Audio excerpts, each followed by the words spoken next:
Алексей Решетов. Стихи о военном детстве. Часть первая. Я из черного теста, из пепла войны, и стихи мои, как погорельцы грустны. Лишь закрою глаза, и опять я малец, из неокрепшее темечка метит свинец.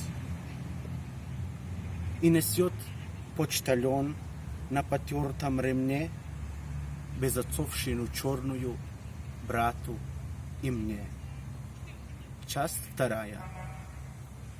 Никогда не забуду, как во время войны из картошки измерзлой мать пекла деруни. Деруни на олифе, и сластят, и горчат, но и этому ради я и старший мой брат. Мы сидим в одеялах, за окошком мороз, письмоносец соседке смертью храбрых принес. И она прибежала к нам, белее стены, мать ее утешает, и горят деруни. Часть третья.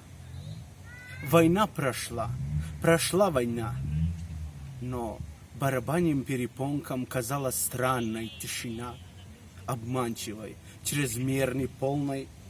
На кровью политых полях уже пшеницу убирали, но все еще в госпиталях солдаты наши умирали.